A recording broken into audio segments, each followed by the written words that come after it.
अस्सलाम वालेकुम दोस्तों। आउं पंहिंजी आत्मकथा वणजारे जी डायरी जी किस्त नंबर 6 सां गॾु अॼु हाज़िर थियो आहियां। मां तमामु घणो थोराइतो आहियां उन्हनि दोस्तनि जो जिन मूंखे पंहिंजा मशवरा मोकिलिया। उन्हनि सभिनी में सरे फ़हिरिस्त आहे अचा दाऊद, जंहिं न सिर्फ़ु तबसरो कयो मगर आत्मकथा ते पंहिंजूं तजवीज़ूं बि ॾिनियूं। उन सां गॾु आउं शुक्रगुज़ार आहियां साईं अमर लगारी जो, जेको सिंध जो हिकु बर्क़ कहाणीकार ऐं नुक़ाद आहे, जंहिं पिणु बहितरीनु तबसरो लिखी मोकिलियो। ऐं गॾोगॾु शुक्रगुज़ार आहियां साईं अमर पीरज़ादे जो, जेको नौजवान शाइर ऐं टीवी एंकर आहे, ऐं पंहिंजे दोस्त लियाकत अली मेमण जो, जेको मेहरान यूनिवर्सिटीअ में मूं सां गॾु हूंदो हो। ॿिया कई दोस्त जेके यूट्यूब ते लिखनि था या फेसबुक ते लिखनि था, उन्हनि सभिनी जी वॾी महिरबानी। त हाणे मां पंहिंजी किस्त नंबर 6 पढ़ां थो।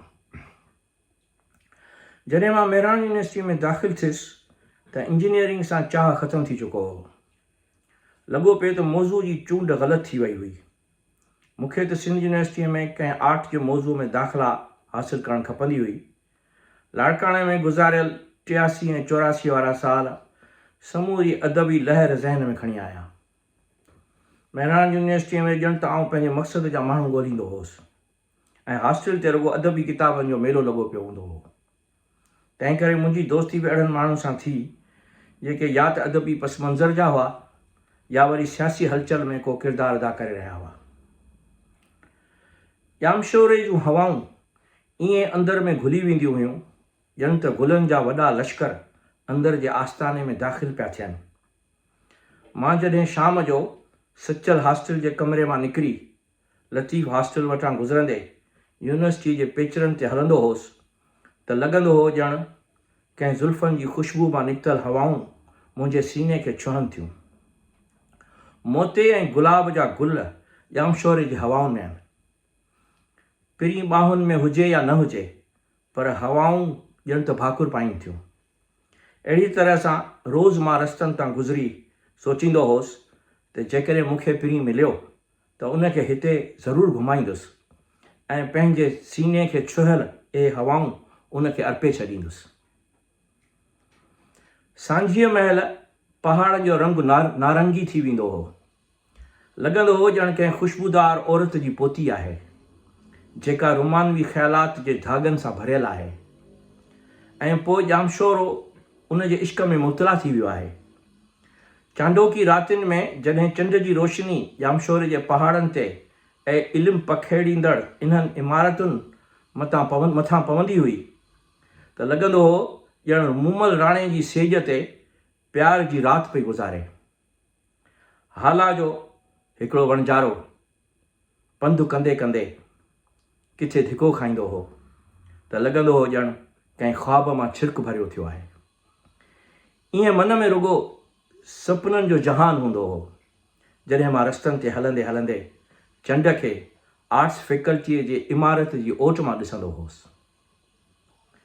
लाड़काणे जी ज़िंदगी अदबी किताबनि पढ़ण जी आदत अहिड़ी त विझी छॾी हुई जो यूनिवर्सिटीअ में दाख़िला थियण खां पोइ निसाबी किताबनि तरफ़ ध्यानु ख़तमु थी वियो। अदब ऐं फ़लसफ़े जा किताब पढ़ण ते वधीक दिलि लॻंदी हुई। उतां खां पोइ मुंहिंजी समूरी ज़िंदगी आर्ट, अदब ऐं पोइ अवाम सां लाॻापियल मसइलनि सां जुड़ी वई। मुंहिंजो रूममेट फ़तेह मोहम्मद सनाई हो, जेको हला पुराणा जो आहे। खेसि बि अदब पढ़ण जी आदत हूंदी हुई, पर मूं वांगुरु पढ़ाई जो चोर कोन हो।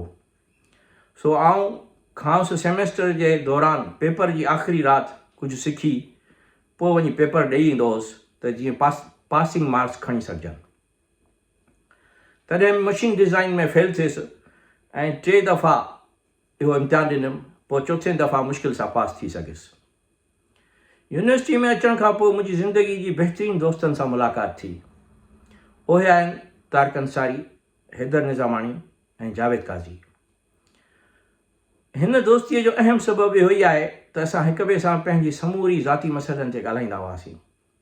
अहम इन करे बि आहे जो हैदर निज़ामाणी हैदराबाद में रहंदो हो ऐं संदसि फैज़ सां मोहबत ऐं शाइरी तोड़े सियासत सां दिलचस्पीअ जे करे उते कई कचहरियूं कान थींदियूं हुयूं। हुते हर वक़्तु शाइरनि ऐं अदीबनि जो मेलो लॻो पियो हूंदो हो।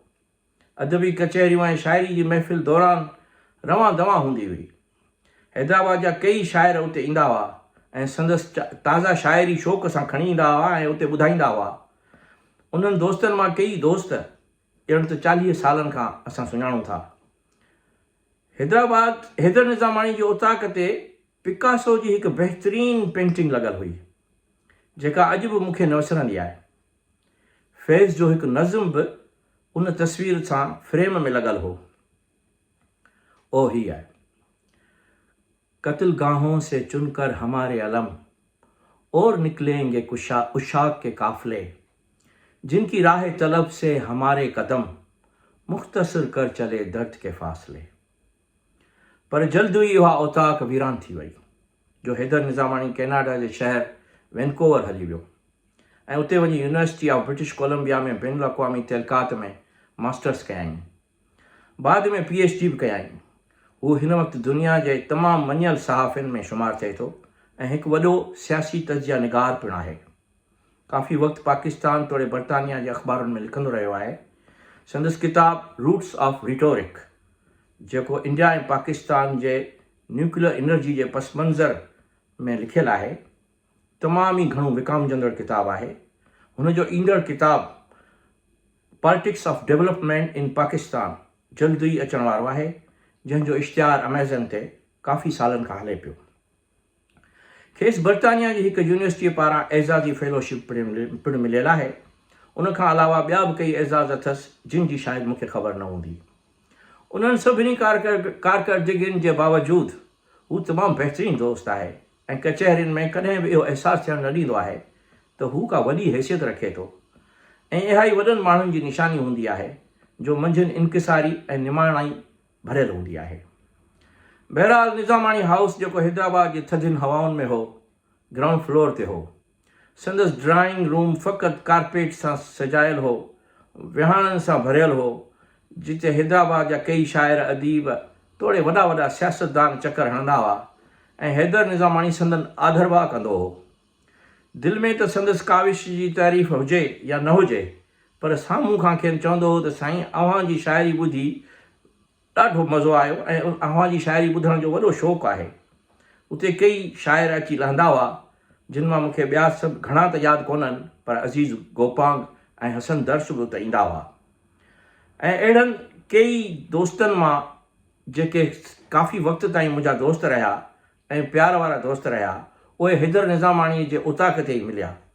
उन्हनि में हसन मुश्तबा ऐं हसन दर्श तमामु क़ाबिल ज़िक्र आहिनि। हू प्यारो दोस्त आहे। अहिड़ा दोस्त जेकॾहिं न हुजनि त शायदि ई को सबबु नज़र अचे त ज़िंदगी छो गुज़ारिजे।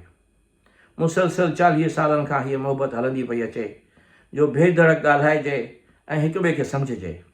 लंडन में हू 2 भेरा आयो आहे, जो असां गॾिजी घुमियासीं। संदसि पुटु अहमद बि गॾु हो। पंहिंजी सियाणप खे लिकाइण त केरु हैदर खां सिखे। हैदर जे हैदराबाद वारी जाइ तां पिणु मुंहिंजी अदबी ओसर थी। पहिरीं हाला में कुझु साल रहियुसि, वरी लाड़काणे में चाचा हमीद ऐं चाचा इलाही बख़्श केहर जी किताबनि ॾियण वारी कोशिश सां अदबी ज़ौक़ वधियो। लाड़काणे में ज़ेब सिंधीअ सां मुलाक़ातूं थियण जे करे बि अदबी ज़ौक़ वधियो। ऐं हाणे यूनिवर्सिटीअ में ज़िंदगीअ जे दौरान हैदर निज़ामाणी जे उताक ते बि तमामु घणो पिरायो। यूनिवर्सिटी जे दौरान हैदराबाद में हैदर वारी जाइ ते अहिड़ी अदबी ओसर थी जो उनखां वधीक क़ीमती ॻाल्हि ॿी कहिड़ी थी सघे थी। पर उनखां वधीक क़ीमती ॻाल्हि मुंहिंजे लाइ इहा आहे त मूंखे उते तमामु प्यारा दोस्त मिलिया, जिन में हैदर निज़ामाणी, तारिक अंसारी ऐं जावेद काज़ी शामिल आहिनि। त इन सां गॾु मां हीअ क़िस्त पूरी करियां थो।